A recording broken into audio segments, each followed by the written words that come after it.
Good afternoon deer aspirants. তো আমার ক্লাসগুলোতে বিগত যে ক্লাস ছিল সেখানে ছিল অর্গানিক, ইনঅর্গানিক, ফিজিক্যালের উপর বিভিন্ন টপিক। অর্গানিকের রিয়াকশন মেকানিজম ছিল, ইনঅর্গানিকের ভিএসিপিআর থিওরি, ফিজিক্যালের সলিড স্টেট সলিউশন ছিল, এবং লাস্ট দুটো যে আমাদের এসএলএসটি এক্সাম হলো 7th এবং 14th সেপ্টেম্বরে 9-10 গ্র্যাজুয়েশন এবং পোস্ট গ্রাজুয়েশন লেভেলে গতকাল যেটা ছিল তারপর ডিসকাশন ছিল। আজকে আমার এই চ্যানেলে আমি এখান থেকে বেসিক্স অফ কেমিস্ট্রি এখান থেকে শুরু করব। Basics of chemistry. দেখো, ওটা পরীক্ষা পারপাস ছিল, যার জন্য তুমি চ্যানেলটায় খুঁজে দেখবে যে যেটা আমি ফার্স্টে বললাম, অর্গানিক, ইনঅর্গানিক, ফিজিক্যালের ভেরিয়াস বিভিন্ন ইম্পর্টেন্ট রিলেটেড টপিক এবং তার কিছু কোশ্চেন অ্যান্সার এবং একটা বুকের রিভিউ ছিল, এক্সেট্রা টপিকগুলো ছিল। তো আজকে থেকে আমার এই চ্যানেলে পাবে একদম বেসিক্স কেমিস্ট্রির যে বেসিক যেখান থেকে শুরু হচ্ছে, এখান থেকে স্টেপ বাই স্টেপ আমরা আমাদের যে ক্লাস 8-9 যেখান থেকে শুরু হয়, 8-9-10 যে ফিজিক্যাল সায়েন্স যেটাকে বলি, যেখানে কেমিস্ট্রি পার্টগুলো থাকে, তো সেখান থেকে ফিজিক্যাল, ইনঅর্গানিক, অর্গানিক, কেমিস্ট্রি পার্টগুলো আমি বেসিক থেকে আস্তে আস্তে 11-12 বিভিন্ন টপিক, তার সঙ্গে থাকবে তার কোশ্চেন অ্যান্সার আলোচনা। তো আজকে বেসিক অফ কেমিস্ট্রিতে কি বলবো? কেমিস্ট্রি কি? কেমিস্ট্রি হলো সেই সায়েন্স যেখানে মৌলের তার গঠন, যেটাকে বলা হয় স্ট্রাকচার, তার বিক্রিয়া, তার ইন্টারনাল স্ট্রাকচার সম্পর্কে আলোচনা করা হয়। সেটা যেটা নিয়ে আলোচনা করা হয় সেই সাবজেক্টের নাম হচ্ছে কেমিস্ট্রি। তো এখানে ফাদার অফ কেমিস্ট্রি কাকে বলা হয় এটাকে সবার আগে জানতে হবে। Father of Indian chemistry. Father of Indian কেমিস্ট্রিকে আচার্য প্রফুল্ল চন্দ্র রায়। তিনি কিসের প্রতিষ্ঠাতা? Bengal chemical, Bengal chemical and pharmaceutical, pharmaceutical এর প্রতিষ্ঠা করেছিলেন, প্রতিষ্ঠাতা। ঠিক, তাহলে ফাদার অফ ইন্ডিয়ান কেমিস্ট্রিকে আচার্য প্রফুল্ল চন্দ্র রায়, তিনি একজন বাঙালি ছিলেন। তো এক্ষেত্রে প্রথমে আমি আসবো ক্লাস 8-এর বইতে, দেখবে যেখান থেকে আমাদের আমাদের যে ওয়েস্ট বেঙ্গল বোর্ডের যে বইগুলো আছে, তো আমি সেটাকেই ফলো আপ করবো। তো সেখান থেকে যেভাবে আছে, তো কোনো মৌলকে সব থেকে ক্ষুদ্র, মানে যে সব থেকে ন্যূনতম যে স্তর, সেটাকে বলা হয় হচ্ছে পরমাণু। মানে কোনো মৌলের ক্ষুদ্রতম কণা, ক্ষুদ্রতম কণা হলো পরমাণু। এরপর পরমাণুকে আর ভাঙা যায় না। ঠিক আছে?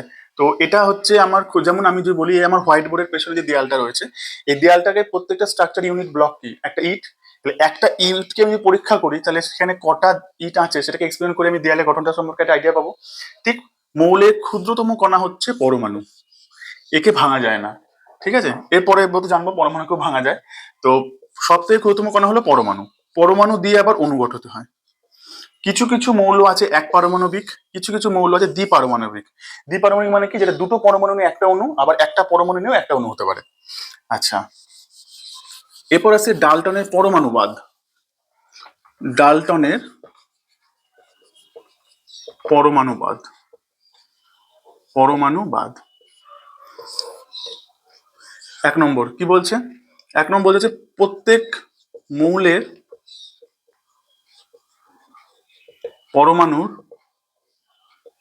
ভর ও ধর্ম একই হয়। 2, বিভিন্ন মৌলের পরমাণুর ভর ও ধর্ম ভিন্ন হয়। আর রাসায়নিক বিক্রিয়ার সময় পূর্ণ সংখ্যার সরল অনুপাতে এরা বিক্রিয়া করে। পূর্ণ সংখ্যার সরল অনুপাতে বিক্রিয়া করে। ঠিক, আর আরেকটা যেটা ফার্স্টে ছিল, এটা এখানে বলে দিচ্ছি আমি। মৌলের অবিভাজ্য কণা হলো পরমাণু। তো ডাল্টনের পরমাণুবাদ কি বলছে? প্রত্যেক মৌলের পরমাণুর ভর ও ধর্ম একই। যেরকম H2Cl2, তাহলে H2Cl2, এইচ এ কটা হাইড্রোজেন আছে? 2টো হাইড্রোজেন। তাহলে এটা একটা পরমাণু, এটা একটা পরমাণু। ক্লোরিনে এটা একটা পরমাণু, এটা একটা পরমাণু। তাই এর আর এর ভর এবং ধর্ম একই হবে। ভিন্ন মৌলের HCl, Cl2 ভিন্ন, এটা আলাদা, এটা আলাদা। এটা একটা মৌল, এটা একটা মৌল। তো এর পরমাণু এখানে এইচ আছে, সিএল আছে, এখানে দুটো সিএল আছে, তাহলে এর সাথে এর ভর ধর্ম আলাদা হবে। রাসায়নিক বিক্রিয়ার সময় পূর্ণ সংখ্যার সরলভাবে যুক্ত হয়, যেমন H2 প্লাস O2 দিয়ে কি হয় H2O। এখানে ব্যালেন্স করার জন্য আমি কি করবো, এখানে দুটো দেবো, এখানে দুটো দেবো, তাহলে সর অনুপাত 2:1 ওর মধ্যে বিক্রিয়া করছে। আর মৌলের অবিভাজ্য কণা হলো পরমাণু, যা পরমাণুকে ভাঙা যায় না। তো এই ছিল আমাদের আজকে ছোট্ট এই একটা ক্লাস। এর পরবর্তীতে আমি এই প্রত্যেকটা টপিকের যেটা আছে, আমি এই ক্লাসে এখানে শুধু এইটুকু জানলাম যে মৌলের অবিভাজ্য কণা হলো পরমাণু এবং যাকে ভাঙা যায় না, এবং পরমাণু দিয়ে অণু তৈরি হয়। এক পারমাণবিক অণু হতে পারে, দ্বিপারমাণবিক, ত্রিপারমাণবিক অণু হতে পারে। ত্রিপারমাণবিক হলে কি ওজন। তো এটা থাকলো আজকে এই পর্যন্ত, এর পরের ক্লাসে আসবো তারপর থেকে, ঠিক আছে।